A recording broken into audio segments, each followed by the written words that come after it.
Chapter 8. For the rest of the day, the whole middle school talked about nothing but the fight between the McKay brothers. Even before lunch period ended, the news had spread through the hallways. Can you imagine? Betsy Gordon, a seventh grader, exclaimed to the small group of girls clustered around her. That awful Dylan practically murdered his own brother. Jessica nodded vigorously.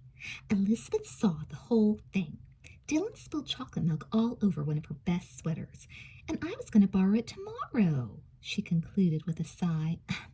I bet Dylan did it on purpose. It was awful, Mary Wallace agreed. I wish Tom was in the seventh grade instead of Dylan. Kimberly Haver did invite Tom to her birthday party next Friday, didn't she? Jessica asked. She was anxious to spend more time with Tom. He was bound to notice her charms if she gave him sufficient opportunity. Of course, Tamara Chase assured her. She invited the best kids from the sixth grade. Good, Jessica nodded, sure that she and her sister would have to be included in that description. And everyone in the seventh grade, Tamara finished. Well, almost everyone. The girls exchanged glances. No one had to point out which unpopular seventh grader just might have been accidentally overlooked. It's going to be a super party, Betsy said. Kimberly has a whole stack of new records, and her dad is renting strobe lights to put up in their rec room. The bell signaling the next class interrupted these pleasant thoughts, and the girls hurried off in different directions. Meanwhile, Elizabeth was thinking not of the upcoming party, but about her group's company, of which she had been elected president. She wanted their book to be really impressive, not just for the grade, but because Elizabeth truly loved books.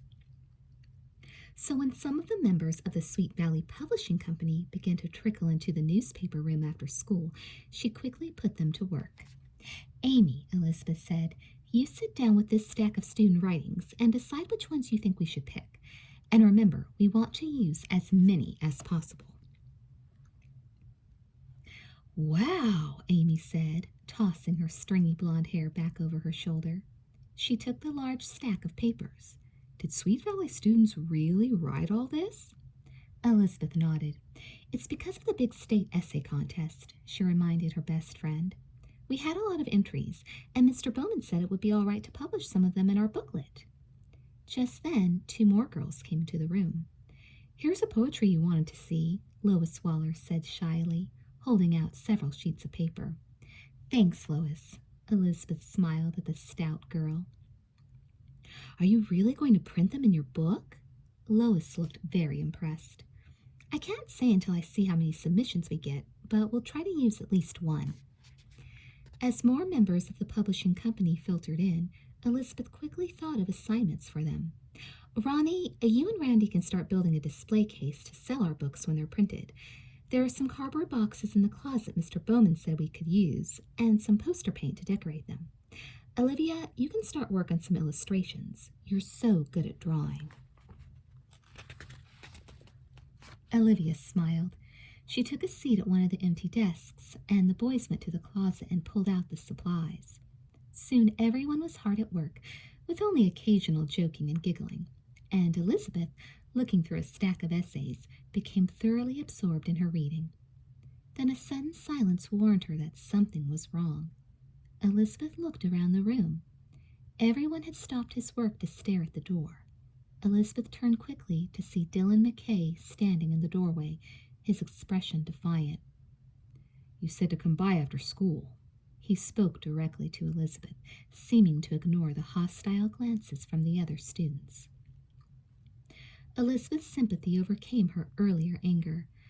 Looking into his troubled brown eyes, Elizabeth suspected that Dylan was more unhappy than anyone knew, and he had come to work, as she had asked. She put down her stack of papers and tried to think of a job to give Dylan that wouldn't risk his being snubbed by the other kids. Let me see, where do we need another worker most? Elizabeth asked herself aloud. Looking at Dylan, she asked, Can you type? A little, he said. Good, Elizabeth said. Typing was the one thing he could do all by himself. Take these essays Amy and I have already read. They'll probably be approved for final inclusion in our book. You can start typing a clean copy of each one." Dylan nodded and followed Elizabeth to the beat-up typewriter that the newspaper staff used. He dropped his books on the table beside the typewriter, pulled up a chair, and took the stack of papers from Elizabeth.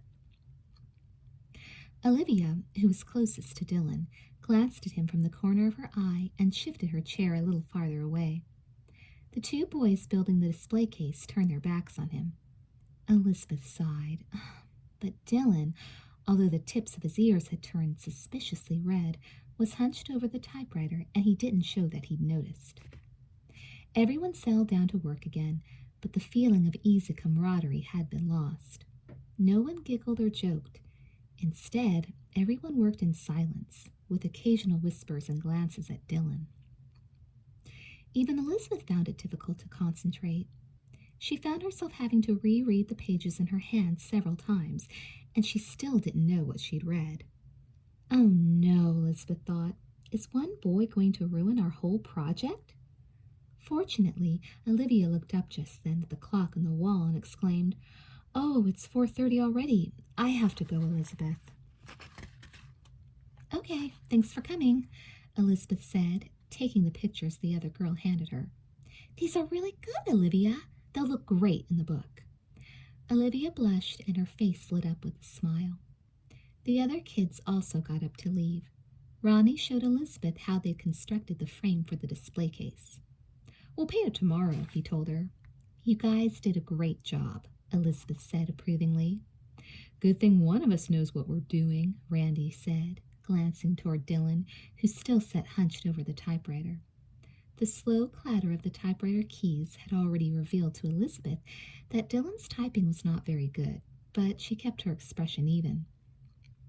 "Thanks, Randy," she said quickly. "I'll see you both tomorrow." She turned from the boys to a group of girls who were also leaving, and by the time Elizabeth had collected all the papers and turned back to her own desk, she noticed that Dylan McKay had slipped out of the room without even saying goodbye. Had he done any work at all? Elizabeth walked over to the typewriter to take a look.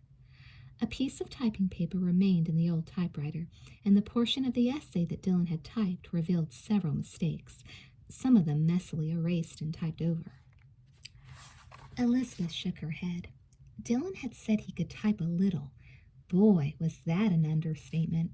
She'd have to retype a lot of it. Amy, who was waiting for her, saw the expression on Elizabeth's face and asked, "What's wrong?" "Not only did Dylan not type the essays," Elizabeth said, exasperated, "but he's gotten some of his own papers mixed up with the ones I gave him. Look, here's an old math worksheet." Amy giggled at the disgust in Elizabeth's tone. "What did you expect, giving an important job to that guy? Maybe if we speak to Mr. Bowman, we can persuade him to move Dylan to another group. We don't want him messing up our project." Elizabeth's anger was already fading. "We can't do that, Amy. It would hurt his feelings. Besides, you know that none of the other groups will want him either, and he has to work on one of the companies. Come on, I'll finish this typing at home." They walked outside, and Elizabeth spotted Jessica and Leela loitering on the school lawn, talking to Tom McKay. Jessica's blue-green eyes sparkled as she turned on her considerable charm. As Elizabeth and Amy approached, Tom suddenly glanced at his watch. "I've got to run," he told the girls. "See you tomorrow." "Hi, Jess," Elizabeth called her sister. "Ready to walk home?"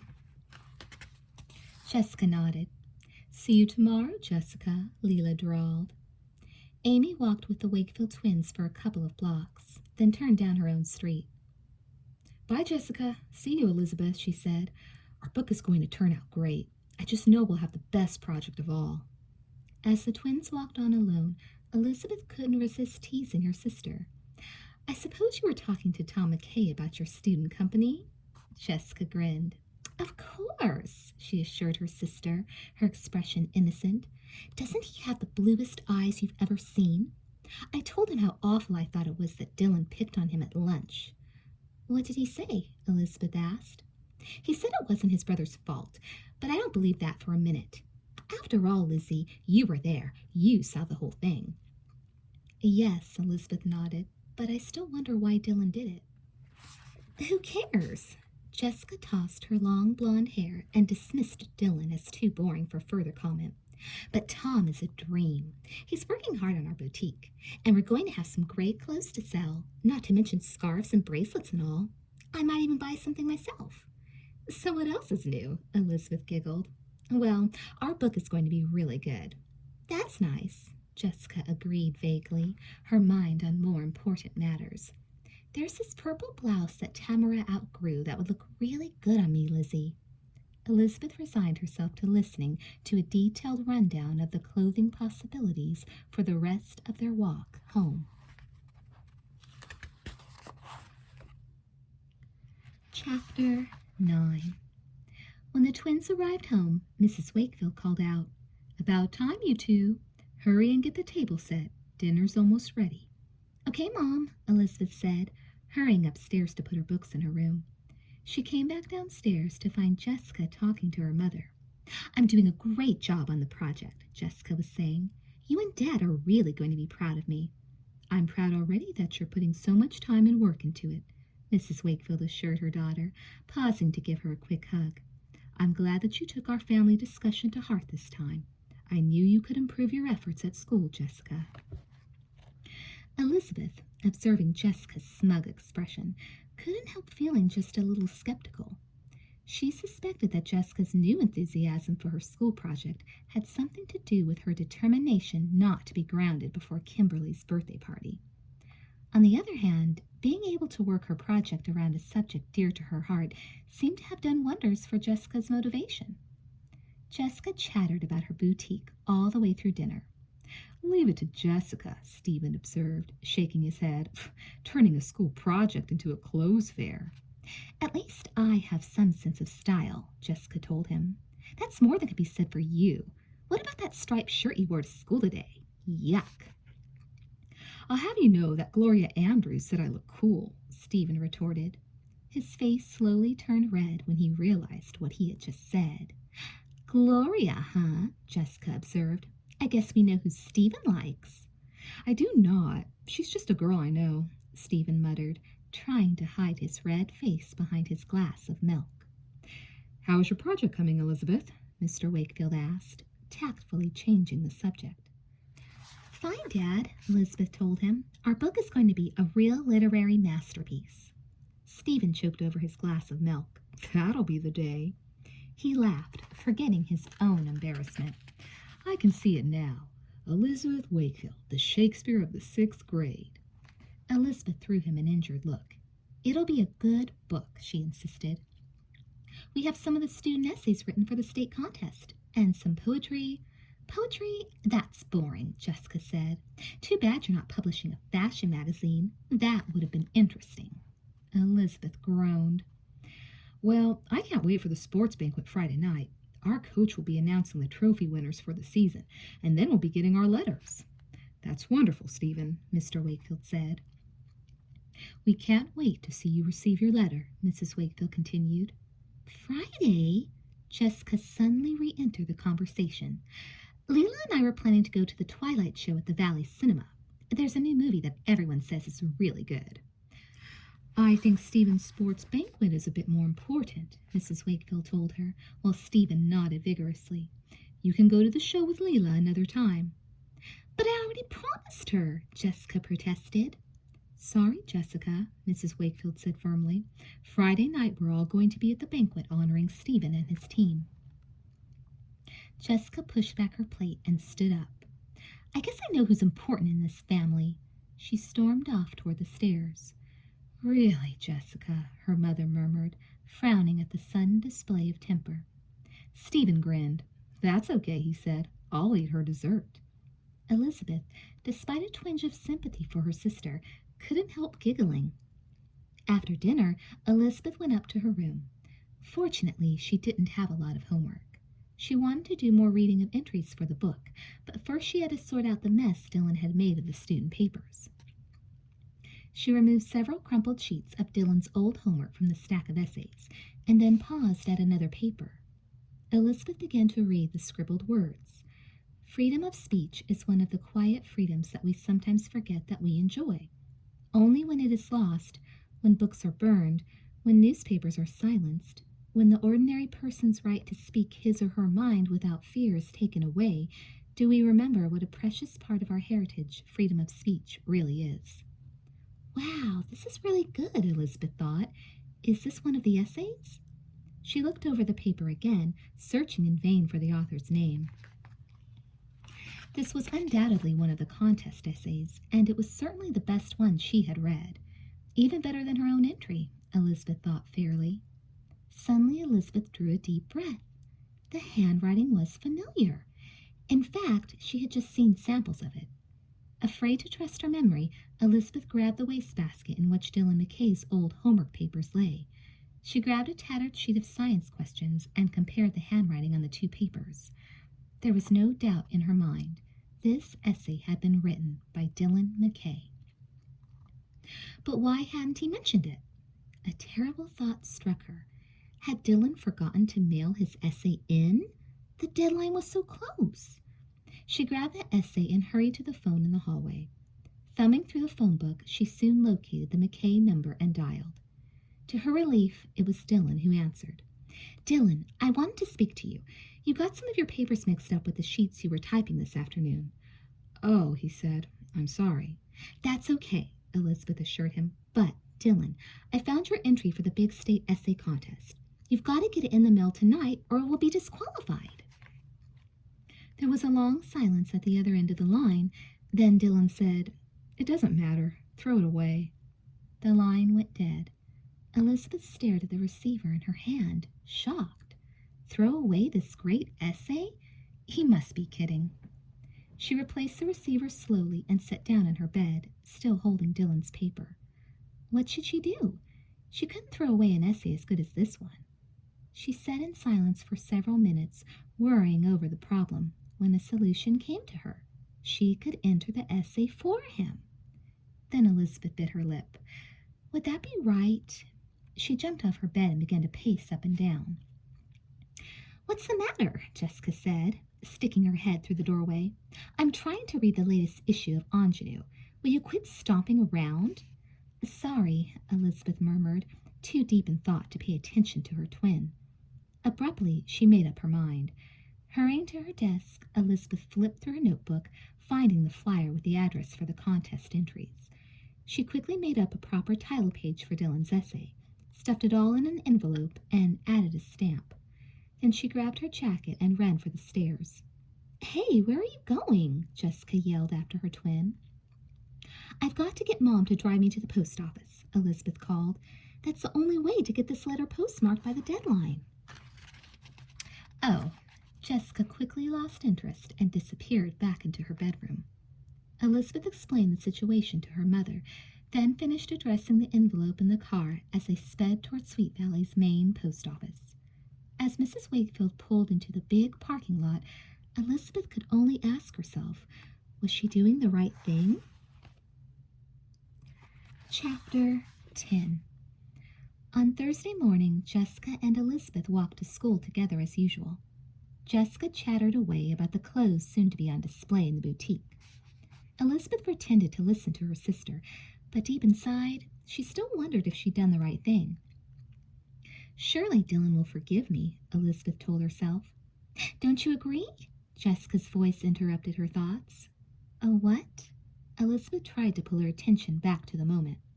I said, don't you think that 2 vice presidents are enough? Jessica repeated. I've already appointed Leela and Kimberly. Leela's my best friend in the group, and Kimberly invited me to her party. But now Tamara and Betsy want to be vice presidents too. Jessica sounded gloomy. Being president of a company was turning out to be more trouble than it was worth. If you explain that you have enough vice presidents already, surely they'll understand, Elizabeth said, trying not to giggle at Jessica's reasoning. I hope so, Jessica sighed. She brightened as she caught sight of several of her friends waiting by the side door. See you later, Lizzie. See you, Jess. Elizabeth waved to her sister and hurried into school, anxious to find Amy. Meanwhile, Jessica walked into school at a more leisurely pace, accompanied by Leela and Ellen. I brought some more clothes for our boutique, Jessica, Leela said, nodding toward a bundle Ellen carried in her arms. Good, Jessica nodded. That will give us an even bigger inventory. I don't understand why vice presidents can't carry their own packages, Ellen said with a sigh. Jessica looked surprised, but when she turned to Leela, the other girl shrugged. Jessica did say that presidents and vice presidents are executive positions, she pointed out, a bit smugly. Aren't executives allowed to work? Ellen wondered. Fortunately, the first bell rang, and Jessica didn't have to think of an answer. Come on, she told the others. Let's take this clothing and leave it with our other stuff in Miss Weiler's closet. They deposited their bundles and hurried off to class. The last 2 periods of the day were devoted to work on the student companies, and Jessica and the rest of her group gathered in Miss Weiler's room. Jessica, Tamara said, as soon as the group had assembled, did you think about what I said about making me vice president? Well, Jessica stalled, trying to remember what Elizabeth had told her to say. I don't really think we need any more vice presidents. That's not fair, Tamara complained. I have some really good ideas about displaying our clothing. Oh, all right, Jessica said. She was bored with Tamara's complaints and decided it would be easier to give in. You can be vice president in charge of displays. What about me? Betsy complained. How come Tamara gets to be a vice president and I don't? We don't need, Jessica began, then sighed. Oh, forget it. You can be vice president in charge of supervision. What does that mean? Betsy asked, apparently afraid that Tamara had been given a better title than she had. It just means you have to come up with good ideas too, Jessica explained quickly. What about us? Charlie Cashman complained. We're doing all the work putting up the booth. Shouldn't we be vice presidents too? Fine, Jessica threw up her hands. You're both vice presidents in charge of construction. Satisfied, the 2 boys went back to the booth, and the rest of the group gathered in a circle to discuss how to manage their boutique. These clothes probably should be sorted by size, don't you think? Tamara suggested. And we have to put a price on all of them and set up our cashier's box for the money we'll collect. Do we have to add sales tax when we sell our things? I'm afraid so, Leela moaned. Who's good at math? Not me, Jessica said. Betsy and Tom can work on that, and Leela and I will start some posters to advertise our boutique. We have to let our customers know what we're selling. Then we still haven't done the transportation schedules or the financial statements. Vice presidents don't have to do that stuff, Leela scoffed. Jessica frowned at her friend. I'm a vice president too, Tamara objected. She had begun sorting clothes, but now she pushed the garments aside. So am I, Betsy said. Now wait a minute, Jessica begged. She had a feeling things were getting out of hand. Oh, Jessica, let's take a break, Leela suggested. Jessica, feeling that she had lost control, nodded. The students wandered off into smaller groups, talking and giggling among themselves. Are we still going to the show Friday night? Leela asked. Jessica's expression darkened. No, she said. We all have to go to Stephen's stupid sports banquet. Gosh, Leela said. That's terrible. I can't wait for Kimberly's party. Do you think her basement is big enough to hold all the kids she's invited? Jessica brightened, thinking of the treat in store. Maybe Tom McKay will ask me to dance. He's a dream, isn't he? Leela said. Who? Ellen demanded, coming to sit down beside them. Jessica blushed, glancing across the room to see if Tom might have overheard, too. Leela whispered an answer to Ellen's question. Ellen giggled. The next 2 hours went by very quickly, and when Miss Weiler returned to the room to check on her group, she found everyone talking and laughing. Miss Weiler looked stern. How many posters have you drawn? She asked. Leela looked slightly embarrassed. We've got one almost finished, she told the teacher. In 2 hours, you've only done 1 poster? Miss Weiler didn't look impressed. Did you get all your clothing sorted and priced? Did you begin the reports? Jessica, who knew that they'd hardly begun, tried not to look guilty. Almost, she assured the teacher, while she thought, how did the time go by so quickly? At least the booth is finished. But when Jessica turned to survey the rest of the group's handiwork, she found the cardboard booth still unpainted. The construction committee had stopped their work and were discussing the newest video game at the mall. Jessica, Miss Weiler said, Being president means you have to make sure that the work gets done. Jessica flushed. Really? She thought indignantly. Is it my fault they can't keep their mind on their work? When the last bell rang, Jessica found Elizabeth waiting on the school lawn. How's your company doing? Elizabeth asked. She smiled at her twin. We got lots of work done today. I'm so excited about our book. I can't wait till it's ready. Oh, be quiet, Jessica wailed. What's wrong? Elizabeth gazed at her twin with concern. We didn't get much work done, Jessica admitted. I gave everybody the titles they wanted, and we still don't seem to be making progress. That's bad, Jess, Elizabeth said, worried. Mom and Dad are counting on you getting a good grade. I know, Jessica moaned, and I thought being president would be so much fun, but it's not. It's just more to worry about. They walked home slowly. At dinner, when the Wakefield family was gathered around the dining table, Mr. Wakefield asked the same question. How are my budding capitalists doing? He asked. Jessica looked down at her plate. Elizabeth, sensing her sister's reluctance to answer, hurried to reply. Great, Dad. My group agreed on which of the student writings to use, and we got over half of them typed today. Tomorrow we'll finish typing the poems and essays, and Mr. Bowman will help us duplicate them on Monday. Then we can put them together and start selling our book. We're calling the book Sweet Valley Journal. Sounds terrific, Mr. Wakefield said. I can't wait to read it. And how about your group, Jessica? Jessica still stared at her plate. We're doing great, too, she mumbled. Then, suddenly afraid that her whole wonderful idea was going to come tumbling down around her, she admitted, Well, it'll probably turn out all right, but we've had a few problems. Jessica felt better after that.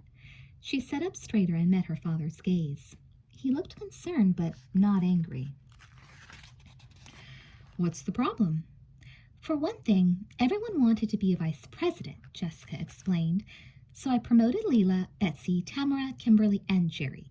But then, when Miss Weiler asked about the reports and financial statements and transportation graphs we have to make, they all said that vice presidents don't have to do that work. That's for the rest of the company. Stephen gave a hoot of laughter.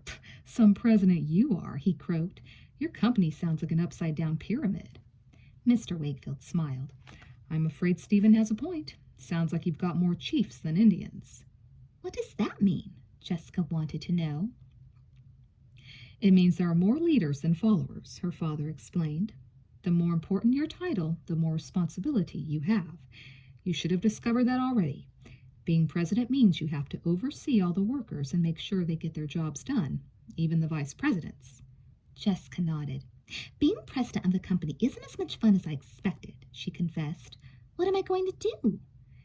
Make all your vice presidents get to work, her father told her, and set a good example by doing a fair share of the work yourself. Jessica, frowning a little at this advice, nodded reluctantly. I guess I have to, she agreed, ignoring Stephen's chuckles. Jessica working? The middle school may never recover from the shock, Stephen murmured beneath his breath. Jessica shot him an angry look. You just wait and see, she said.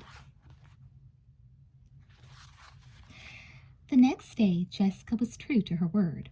No joking around today, she told the other kids. We're going to get this work done.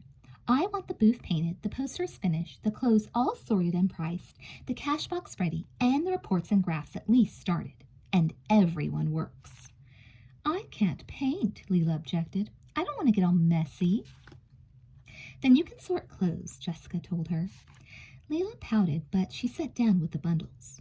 Under Jessica's unrelenting supervision, the students in her group finished their booth, sorted out most of the clothes, and by the end of the day had drawn half a dozen posters advertising their wares. Elizabeth discovered Jessica taping the last poster to the wall at the end of the main hallway. There you are, Elizabeth exclaimed. I've been looking all over for you. I had to put up our posters, Jessica told her twin, feeling important. We want everyone to know what great stuff we'll have to sell next week. Elizabeth inspected the poster. It looks good, Jess. Thanks, Jessica grinned. I'm glad they're all done, though. Now I've got to work on this dumb transportation schedule. Think maybe you could give me some help? She looked at her sister hopefully. I've got work of my own to do, I'm afraid, Elizabeth pointed out. Since I'm good at math, my group insisted that I do the financial report. We had to do one of those too, Jessica said, but luckily Tom McKay said he'd do it. You can't do very much until you know how many books you've sold, Lizzie. That's true. Elizabeth looked pleased at Jessica's knowledge. My company has to pay for our paper and the copying, then put down how many copies we sell and figure out our profits after the expenses are deducted. I never knew business was so complicated. Me either, Jessica agreed. But about this transportation schedule. Elizabeth laughed. You never give up, do you? She said, but her tone was affectionate. How often had Jessica wheedled her twin into helping her out? But Elizabeth didn't really mind. Okay, I'll help you, but you've got to pick up a bus or train schedule yourself. Good grief, Jessica moaned. When can I get one? Elizabeth gave the question some thought. I know, she said, when Mom drives me over to the stables for my riding lesson tomorrow. She can take you to the bus station afterwards, and you can pick up a schedule. Oh, all right, Jessica grumbled, but I was supposed to go over to Leela's. It's bad enough I had to cancel my plans with her tonight just to sit through that sports banquet. Elizabeth looked shocked. Aren't you proud of Stephen's achievements, too? She asked her sister. I'm sure you'll have a good time. Besides, there'll probably be lots of cute high school boys there. That's true, Jessica perked up. Maybe I'll get to see Josh. Elizabeth shook her head. Jessica's secret brief romance with the 16-year-old had gotten her into loads of trouble. Just remember, I'm just going to say hello, Jessica said quickly to avoid a lecture. Let's go home. Not before you check your locker, Elizabeth said. What for? Jessica demanded, puzzled by her sister's mysterious smile. You'll see. Jessica turned and hurried down the hall to her locker, followed by Elizabeth. Jessica twirled the combination lock and pulled open the door. When a bright red envelope fell out, Jessica pounced on it. What is it? Open it, silly, Elizabeth laughed. I got mine already. It's the invitation to Kimberly's party. I knew you'd be excited. Oh, I already knew we'd be invited, Jessica said with a superior tone, but she still smiled at the sight of the envelope. Well, I didn't, Elizabeth admitted. Kimberly told Amy that she hadn't invited many sixth graders, though she asked all of the seventh graders. Her mother insisted. It's going to be a great party, Jessica exclaimed. I can't wait. Chapter 11. Dylan McKay walked home alone, shuffling his feet along the dusty sidewalk as he reviewed his disastrous day. It had started just before lunch. When Dylan walked into the cafeteria, the kids standing in the lunch line had all been talking about one thing, Kimberly Haver's party. Dylan hardly knew Kimberly, so at first he had thought little about it. But when he took his tray and sat down at a table in the back of the lunchroom, the kids sitting at the other end were also discussing the party. And then, after school, while he was opening the combination lock on his locker, he heard another knot of seventh graders laughing together and talking about what kinds of presents they were going to get for Kimberly. Isn't it great? Betsy Gordon exclaimed. This is going to be the best party of the whole year. The other kids nodded. Yeah, and everyone is going to be there. Kimberly invited the whole seventh grade and a few sixth graders, Tamara Chase said. I can't wait. Nobody noticed that Dylan was listening, but he heard their words clearly. He turned the knob on his locker slowly, reluctant to look inside. When Dylan swung open the metal door, a rush of bitterness overwhelmed him. Inside, he saw his familiar battered books, an old magazine, some dirty gym clothes, but there was no invitation awaiting him. So what else is new? He thought angrily. Who would want me at a party? What do I care? But he did care. He kept hearing Tamara's voice saying, Kimberly invited the whole seventh grade. This was the last straw. The more he thought about how the whole seventh grade class had been invited, the darker Dylan's mood became. When he finally walked up the driveway of the McKay home, he saw his brother, Tom, tennis racket in hand, practicing his swings by hitting a tennis ball against the garage wall. Hi, his younger brother called. How did your group go? Dylan shrugged. Okay. Ready for the big event? What? Dylan said. You mean next week when the student companies sell our products? No, dummy, Tom said, grinning. The big party. I hear it's going to be a real blowout. Dylan mumbled something, refusing to look at his brother. Even Tom had heard about the party. We'll have to get Kimberly a present, Tom said, taking careful aim at another tennis ball. Got any ideas? You got an invitation? Dylan swung around to face his brother, his voice sharp. Tom stopped mid-swing and looked back at his brother. Didn't think I was one of the privileged ones, did you? She didn't invite many sixth graders, I understand. Dylan couldn't answer. His throat seemed to close up, and the rush of anger made him dizzy. His younger brother was invited, and Dylan had been left out. Anyway, it should be great. Tom went back to his tennis and didn't seem to notice how Dylan's face had contorted into a strange grimace. Dylan mumbled something in answer and forced himself to move toward the house. He couldn't bring himself to confess the truth. When Dylan entered the house, his mother was in the kitchen watching Tom practice as she stirred a bowl of brownie batter. How was school, dear? She asked, sounding distracted. Then, before Dylan even had time to answer, she added, Your brother's really showing promise as a tennis player, don't you think? Of course, Dylan grunted. Why shouldn't his mother ignore him like everyone else? He hurried to his room and shut the door behind him. Nobody cared about Dylan, not the kids at school, not even his own family. Tom was the one everyone liked, the son their parents took pride in. It was too much. No one would even notice if I ran away, Dylan thought. Yes, that's what I'll do, run away. But when he looked through his window at the gathering darkness outside, he shivered at the thought of being all alone. It still sounded like a good idea, though. He'd just have to plan it out. Saturday afternoon, it was easy to slip away from the house. Tom had his tennis lesson, and Mrs. McKay had gone shopping. Dylan took his bike and rode down to the bus station. He had made up his mind. He would buy a ticket to Los Angeles. In a big city, he could lie about his age and surely find a job. No one would be able to find him. Not that anyone was likely to bother looking, Dylan thought gloomily. But inside the busy station, Dylan's plan began to weaken. I want a ticket to Los Angeles, please, he told the man behind the counter when his turn came. That'll be $14.50, the man said without looking up. Dylan felt his face redden. He didn't have enough money. I'll be back later, he muttered, then walked quickly away from the window. Frustrated, Dylan paced up and down. What could he do? He decided he'd just have to wait until next Friday when he received his allowance for another week. That was the day of the big party, Dylan remembered. Perfect.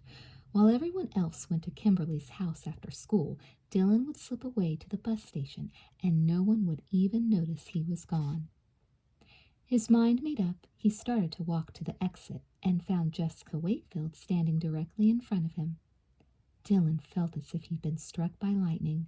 All he could do was stare at the girl. Hi, Dylan, Jessica said. What are you doing here? He stammered. His confusion seemed to attract her attention. Jessica looked at him closely. Are you taking a trip? She asked. Yes, Dylan tried to think. I'm going to see my aunt in San Francisco. Next week, I mean. Jessica's interest was already waning, but Dylan was too flustered to notice. That's nice, she said absently, picking out an assortment of bus schedules. Have you ever been there before? Where? Dylan blurted. This time Jessica looked at him and frowned. San Francisco, she reminded him. No, I mean yes, but not lately. Jessica, deciding any attempt at conversation with this boy was useless, stuffed the schedule she had collected into her bag and turned to go. See you, she said, and hurried out the door, forgetting about Dylan and his confusion almost at once. But Dylan, who didn't know Jessica very well, couldn't know that all thoughts of him were far from her mind the minute she left the station. He trembled with nervousness. Would Jessica tell? Did she suspect anything? Maybe he should give up his plan or run away. No, Dylan reminded himself. He was still unwanted. He'd take his chances with Jessica, but now he had to get home before anyone else saw him. Dylan headed for the bike rack outside the station, unlocked his bike, climbed on, and pedaled furiously toward home. Chapter 12. On Monday, Dylan didn't show up for the after-school meeting of his student company. On Tuesday, Elizabeth found him sitting in a corner of the school library. "Hi, Dylan," she said. "We missed you yesterday. We really need everyone in the group to help put the book together. Come on." Dylan rejoined the rest of the students, ignoring their curious glances. He didn't speak to anyone, but he did his share of the work assembling the journals. The Sweet Valley Publishing Company, under Elizabeth's leadership, collated the group of student writings, duplicated it, bound it between bright cardboard covers, and stapled it together. "It won't be much longer," Dylan told himself under his breath as he stapled pages together. "Friday is the day." That thought helped him get through the next few days. Everyone else at school seemed to be having a great time. From Wednesday to Friday, the 6th and 7th graders had an extended lunch period, so all the student companies could set up their booths and sell their products.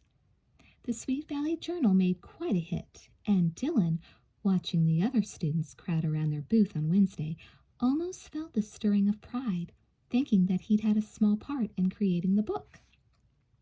"Looks great," Tom told his brother at lunch, holding up one of the books. "The only thing wrong with this book is that it doesn't have any of your work. Why didn't you submit something? Elizabeth told me she'd wanted to include you after she found out what a good writer you were, but you didn't give her anything to consider." Dylan looked up from his vegetable soup, surprised at the comment. How would Elizabeth Wakefield know? Oh, yes, she'd seen the essay he'd written and thrown it away. She was probably just being polite. Dylan mumbled an answer into his bowl. "I'm going to look at the other booths. Group D has a Sweet Valley trivia game to sell, and I've still got $5 to spend. Then it's my turn to play salesman in our boutique," Tom said. "Want to come check out our stuff?" "No, thanks." Dylan shook his head. The fog of misery that had engulfed him all week made it impossible to enjoy looking over the other company's products, whether it was the cookies one company had baked or the stadium pillows another company was selling. Finally, Friday arrived, and Dylan spent the day watching the clock, waiting for school to be over so he could slip away to the bus station. He had enough money now for the ticket, but some of his enthusiasm for his plan seemed to have faded. The thought of being all alone, far away from his family, made Dylan feel strange inside, as if a million butterflies had invaded his stomach. But if Dylan needed a reason to cling stubbornly to his earlier decision, all he had to do was listen. In every class, whenever the teacher wasn't looking, excited whispering ran around the room as the rest of the 7th graders discussed Kimberly's party. "I bought her the new Johnny Buck album," Betsy Gordon said. "I got her the cutest stuffed penguin," another 7th grader whispered back. "I can't wait for the party." When it was time for lunch, Dylan walked slowly down the hall, dreading the unfriendly faces in the cafeteria. As he hesitated outside the wide doors, he heard a group of 8th grade students talking among themselves. "Isn't that great?" one girl said. "A student from Sweet Valley winning the big state essay contest." "It sure is," another girl agreed. "That McKay boy." Dylan turned away sharply, not wanting to hear the rest. It wasn't enough that Tom was an outstanding athlete and immensely popular. Now Tom had won the big statewide essay contest as well. How unfair could life be? Well, this news would give the whole school something to talk about, and Dylan's parents would be so excited they probably wouldn't notice that Dylan was unaccounted for that night. It's a perfect plan, Dylan said to himself, so why did he feel so miserable? Dylan decided to skip lunch. He didn't want to hear any more talk about Kimberly's party or about Tom winning the contest. He headed back toward the school library, intending to lose himself in one of the study corrals until after lunch. Meanwhile, Elizabeth thanked the remaining members of her company who had finished putting away the booth and adding the final touches to their reports and sell sheets. The last of their books had been sold, and Elizabeth felt a glow of pride as she realized how successful their project had been. I bet we get the highest grade of all, Amy said, dusting her hands as they finished collapsing the cardboard booth. Mr. Bowman looked awfully pleased with us, Elizabeth. I don't know, Elizabeth shook her head. The other groups have worked hard, too. But none of the other groups had a product as exciting as our Sweet Valley Journal, Amy boasted. My mother was so thrilled with the one I brought home. Mine, too, Elizabeth said, smiling as she remembered her parents' pride. Mom and Dad said we'd done a great job. We've got the rest of the extended lunch hour free, Amy said. Want to go outside for a few minutes before we eat lunch? No, Elizabeth answered. I've been so busy at our booth, I haven't had a chance to see the other company's work. I'm going around to inspect the rest of the booths. Amy decided to go along with Elizabeth to check out the Sweet Valley Vogue booth. To their surprise, they found it almost deserted. Behind it, Jessica sat on a stool looking very bored. You don't have much left to sell, Amy noted, looking over the sparse collection of clothing and costume jewelry displayed at the front of the booth. That's great, Jess, Elizabeth said warmly. You must have done really well. Well, Jessica fiddled with a button on her blouse, glancing down at her almost empty cash box. Not exactly. What do you mean, not exactly? Elizabeth's smile faded. She suddenly noticed a large bag of clothing partially hidden behind the booth. What's all this? You see, Jessica hurried to explain, I liked Tamara's blouse, and she wanted my old pink scarf, so we traded. And Leela traded her white sweater for Kimberly's earrings, and Elizabeth didn't know whether to laugh or cry. Jess, if you and your group take all the best stuff out for yourselves, that leaves you with nothing to sell. If you don't have any inventory, you can't make any money, and then you won't make a profit. Jessica's expression darkened. She frowned at her sister for a long moment, then seemed to make up her mind about something. Wait, she called to two sixth-graders who were about to walk past the booth. Come and see our merchandise. Pulling out the bag of reserve clothing, Jessica hastily hung the most enticing items around the front of the booth. There! She nodded as the two girls came closer, followed by more potential customers. Will you be the salesperson for a few minutes, Lizzie? Sure, Elizabeth agreed. What are you going to do? Jessica looked determined. I'm going to find the rest of my company. She sounded grim. I've got to demote a bunch of vice presidents. Elizabeth and Amy giggled as Jessica hurried off. The new merchandise attracted so many buyers that Elizabeth remained busy handling the sales until Jessica returned. When only a couple of items were left, Elizabeth suggested they put them on sale. Jessica drew a line through the prices, marking down the remaining items. With that encouragement, the last of the boutique's inventory sold quickly. Then Jessica counted the profits and finished her financial statement. Elizabeth hurried off to the cafeteria. Amy and Julie had been saving a seat for her, and Elizabeth put down her tray with a sigh. What a morning, she said. I'm starved. She picked up the sloppy joe from her plate, trying not to drip tomato sauce. Have you heard the news? Julie told them. Miss Polly, our homeroom teacher, is leaving. That means we'll have a new teacher at school. Amy looked up from her sandwich in excitement. I heard something better than that. Sweet Valley has a winner in the big state essay contest. What? Elizabeth almost choked on her sandwich. After she swallowed, she was able to say more clearly, Who is it? Dylan McKay. Can you believe it? Amy looked astonished. I felt sure you would win, Elizabeth. Or maybe Tom McKay. Everyone said his essay was good. That's because you didn't read Dylan's, Elizabeth explained. She felt a slight pang of regret. It would have been nice to win the contest herself, but she had a strong feeling that this recognition would be more important to Dylan McKay than it would have been to her. Then she remembered. Oh no, she blurted out. What's wrong? Amy asked, watching her friend. I'm sorry you didn't win, Elizabeth. It's not that, Elizabeth explained quickly. I haven't told Dylan that I entered his essay in the contest. What are you talking about? Julie said. The other two girls stared at Elizabeth in surprise. Why would you enter Dylan's essay for him? I'll explain to you later, Elizabeth said. Let's look for Dylan now. I just hope he isn't too angry. Why would he be mad? He won. Julie looked even more confused. I know, Elizabeth said, but Dylan's pretty hard to understand sometimes. Come on, we've got to find him. Chapter 13. Elizabeth forgot about her lunch as she jumped up from the table. The three girls walked around the lunchroom searching for Dylan while she explained how she had come to submit his essay for the competition. The bell rang before they could locate him, and Elizabeth, forced to give up, ran to her locker and collected her books for her next class. When she got to her classroom, she found she couldn't concentrate on the teacher's words. Instead, Elizabeth stared at her book and heard an echo of Dylan's voice in her head. Throw it away, he had said. Didn't Dylan know that his writing revealed real talent? Poor Dylan, Elizabeth thought. She had a feeling he didn't like being alone all the time. He was probably just too shy to try to make friends. And having a brother like Tom, who did so many things well, probably made it even worse. Wincing, Elizabeth remembered the incident in the gym when the kids in her group had been so obviously disappointed that Dylan was put in their group instead of Tom. She shook her head, even more determined to find Dylan and tell him about the essay. It was about time Dylan had a victory of his own to celebrate. At the end of the period, Elizabeth bolted for the door and headed for the 7th grade classrooms.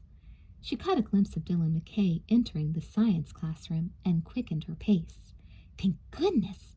Just as she was about to call his name, happy that her chase was over, she felt a tap on her shoulder. Just what I needed, another pair of arms. Elizabeth, startled, looked up to see Mrs. Arnett, her arms full of folders, peering down at her. Here, the teacher said, you can help me carry these to class. Elizabeth sighed, but it was impossible to refuse gracefully. She accepted a stack of folders and followed the teacher back down the hall. She would just have to wait until after school to talk to Dylan. Another hour or two couldn't make that much difference, could it? But when 3 o'clock finally came and Elizabeth was released from her duties, she found no trace of Dylan McKay. Good grief, Elizabeth murmured to herself. How did he get out of the building so quickly? Had he left for the party already? Elizabeth looked up and saw Jessica conferring with several 7th grade unicorns at the end of the hall, and she walked over to join them. Hi, Lizzie, Jessica greeted her gaily. Guess what? Miss Weiler gave us an A on our project. Actually an A-, Tamara Chase corrected, but Jessica shrugged off this technicality. It's still an A, she pointed out. That's wonderful, Jess, Elizabeth said, her delight genuine. I'm so glad. Mom and Dad will be so proud of you. They should be, Jessica agreed, but we deserved it, don't you think? The twins exchanged a quick hug. I'm looking for Dylan McKay, Elizabeth told the girls. I have something really important to tell him. Do you think he left for your party already, Kimberly? The dark-haired girl didn't seem to want to meet Elizabeth's inquiring gaze. Instead, she stared down at the floor. I don't think so, she muttered. As a matter of fact, I didn't invite him, Elizabeth. What? Elizabeth stared at the older girl. I thought everyone in the 7th grade was invited. Well, my parents told me to invite the whole class, Kimberly admitted, but I just thought, well, Dylan's such a loner. He never wants to talk to anybody. I think he's just shy, Elizabeth interrupted, her voice stern. What did you do, Kimberly? I sort of forgot to give him his invitation, the other girl said, opening her notebook to reveal the one remaining invitation. That's terrible, Elizabeth cried.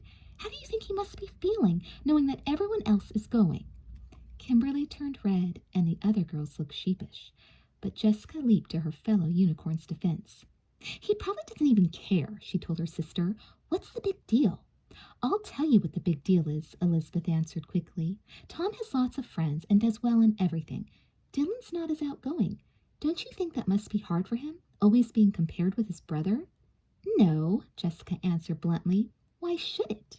Jessica, think, Elizabeth declared. Remember how left out you felt when Mom and Dad were so excited about Stephen's sports banquet last Friday? And at the banquet, when the coach said all those great things about his playing, you said Stephen would have a terribly swelled head. Well, he did. Jessica tossed her long blonde hair over her shoulder and shrugged. All he's talked about this week is his new letter and how next year he's going to win the Most Valuable Player award.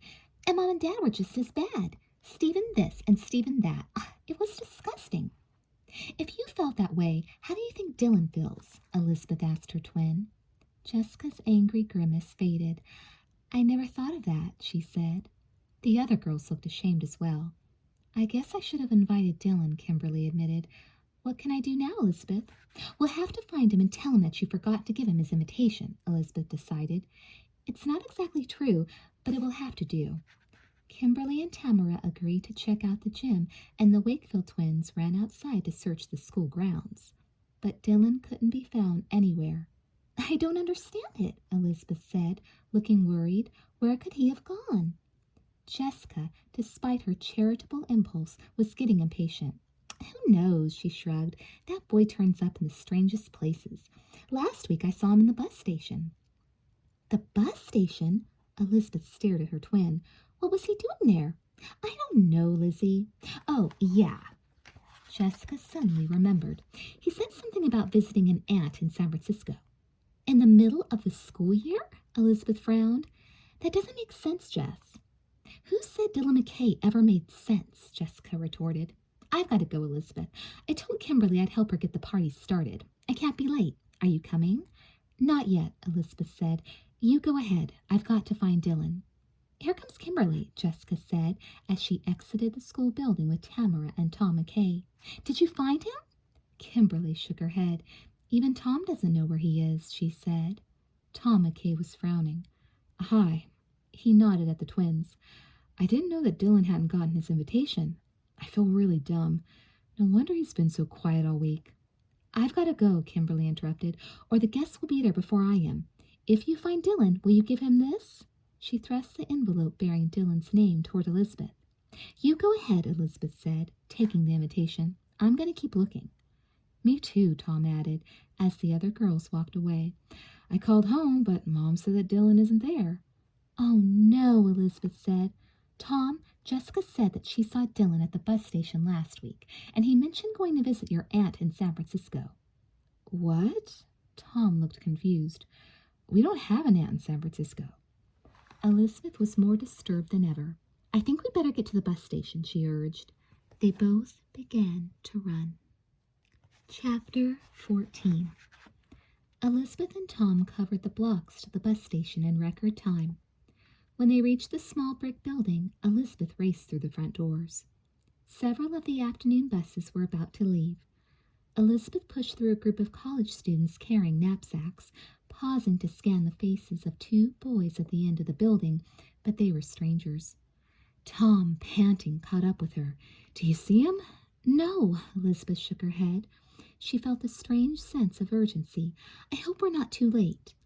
There are more people out back boarding the afternoon bus to L.A., Tom said. Let's go, Elizabeth said, and they hurried to the back entrance.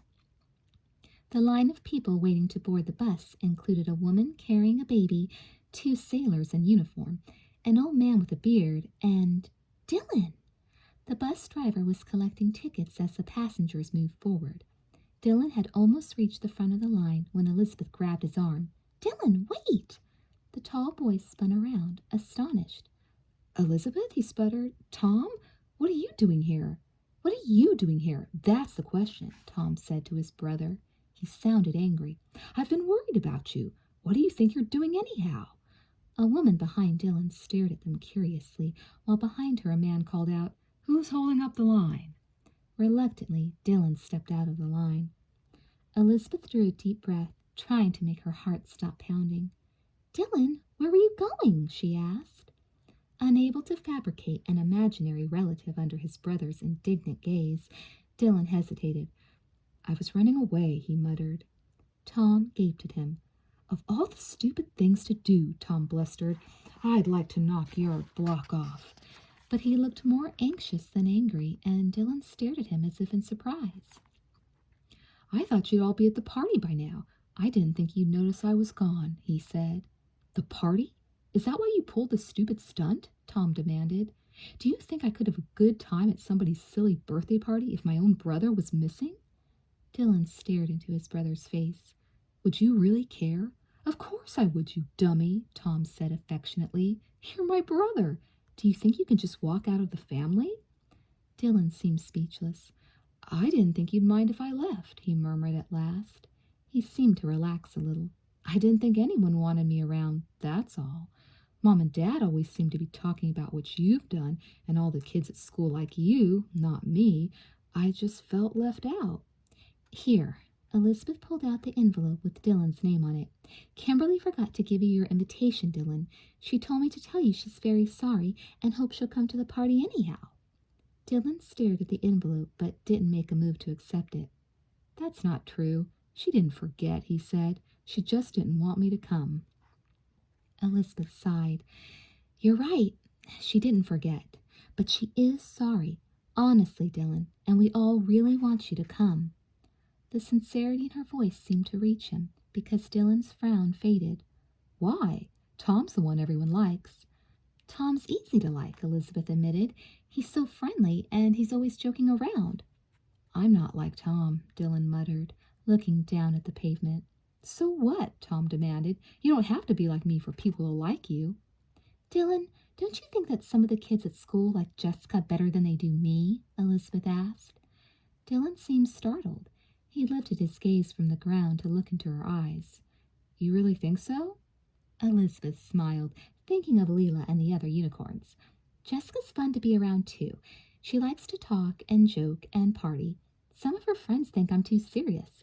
But, Dylan, just because I like different things doesn't mean that I'm not a likable person, too. I have my own friends. Dylan stared at her. Maybe you need to try a little harder yourself, Elizabeth said. How will people know how nice you are if you don't give them the opportunity to find out? You don't have to do what Tom does. Find out what you do well. They both stared at Dylan, and he flushed. But it's easy for Tom, he protested. He's good at lots of things. I'm just a loser. That's not true, Tom said. Tom's right, Elizabeth added. What about the contest? Dylan looked perplexed. I heard that Tom won the state contest, he said. No, I didn't, Dylan, Tom crowed. You won the contest. That's impossible, Dylan protested. I didn't even mail in my essay. Elizabeth turned red. She shifted from one foot to the other and looked at the ground. I mailed in your essay, she confessed. It was just too good to throw away. I knew you told me to, Dylan, but I couldn't. Please don't be angry. I can't believe it, Dylan murmured. Everyone said you wrote such a good essay, Tom. Well, mine might have been okay, but yours was better, Tom said. You won, and I'm really proud of you, Dylan. Elizabeth held her breath while the two boys looked at each other, their faces solemn. Then, almost at the same instant, they both grinned broadly. Tom pounded his brother on the back. That's my big brother, he shouted. Now, what about that party? Elizabeth demanded. Are you going to show the 7th grade the new Dylan McKay? Let's go, Dylan agreed bravely, with a new confidence he would never have guessed he could feel. But with a brother like Tom and a friend like Elizabeth Wakefield, he grinned a bit shyly at the pretty blonde-haired girl. How could he be afraid? Look out, Sweet Valley, here we come. Dylan and Tom McKay showed up at the Haver residence only half an hour late for the party. Elizabeth, who had just arrived herself, after having gone home to drop off her books, saw Kimberly hurry to welcome the two latecomers. Hi, Kimberly, Tom said. He handed the birthday girl a neatly wrapped package. This is from both of us, he told her, winking at Dylan. Kimberly accepted the package, smiling first at Tom, then Dylan. Thanks, guys, she said.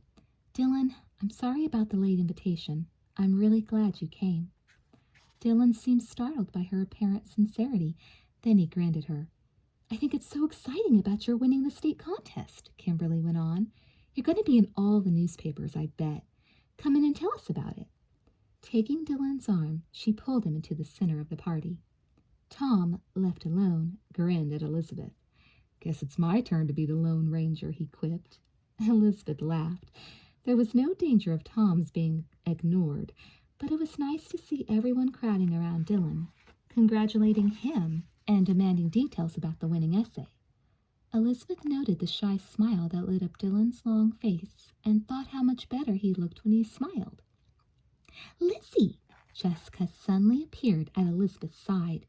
Where have you been? What's going on here? What's everyone talking to Dylan about? He won the state essay contest, Elizabeth reminded her. Oh, right, Jessica said, not really interested. That's nice. Elizabeth laughed. Yes, I think it's terrific, she said. Suddenly, Jessica remembered the exciting news she had to tell Elizabeth. Did you hear that Miss Polly is leaving? She asked her twin. Caroline Pierce says she heard that the new teacher is a man. I hope he's good looking. Oh, Jess, what difference does it make? Elizabeth had to laugh at her sister. She certainly didn't care if it was a man or a woman. I'm sure our new teacher will be nice, no matter what. What will the new teacher be like? Find out in Sweet Valley Twins number 17, Boys Against Girls.